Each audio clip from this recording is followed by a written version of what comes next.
Thoughtful implementation of accessibility means games can be enjoyed by everyone. Here to celebrate a few developers making that the standard for our industry is Lori Kate Dale, founder of Accessibility and the Accessibility Showcase. Hello everyone, my name's Lori Kate Dale. I'm a disabled gamer, accessibility advocate, and host of the Accessibility Summer Showcase. I'm honoured to be here today to introduce the nominees and winner for the Achievement in Accessibility Award. Over the past 5 or so years, the video game industry has come forward in leaps and bounds in terms of how we standardise accessibility for disabled players. However, perhaps more impressive to me are the ways that indie developers are innovating in the accessibility space, redefining who we consider in accessibility efforts, and what ways we approach helping more people to engage with more genres of games. Video games as a medium should be accessible to everyone. If we love this medium, we should want as many people as possible to be able to play, and these 6 nominees have gone above and beyond in terms of finding new ways to help make sure that more people get to play the games we love. Here are the nominees for the Achievement in Accessibility Award. Abiotic Factor by Deepfield Games. This game featured impressively robust options to alter basically any aspect of the game that might have been inaccessible, regardless of how much it might undo the intended gameplay experience.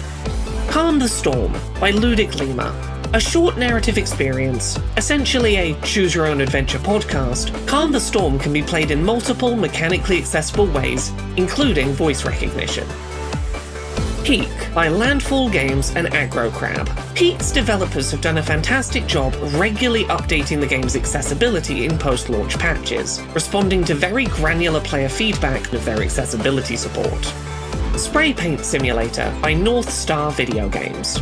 This title features robust options for motor control accessibility, cognitive accessibility, motion sickness reduction, and visual accessibility. Squeakcross by Albloon. Dyscalculia is rarely considered in conversations around accessibility. Squeakcross is full of numerous different accessibility options for players who struggle with mental handling of numbers. Barista by Yofi Asi. Barista is a sightless blind player accessible title with charming humour and a very polished gameplay loop. A highly impressive Game Jam title from early this year.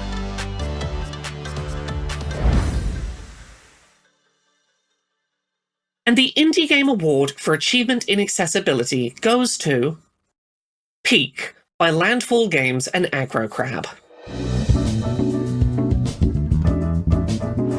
Wow, hey, thank you so much. It means a lot to us to receive the award for Achievement in Accessibility. You know, with Peak, we wanted to make a game for everyone, and making a game for everyone means making it accessible. We honestly didn't have a lot of good accessibility options at launch, since it was a pretty hastily made game. But for us, it was important to listen to feedback from the community and do our best to add the right toggles and improve the base game to let as many people as possible play it. And like with Another Crab's Treasure last year, we wanted to make accessibility fun, which is why there's a button to turn spiders into Bing Bong. So thank you to the fans that made their voices heard. Thank you to everyone at both Aggro and Landfall for making this game possible. And thank you to the Indie Game Awards.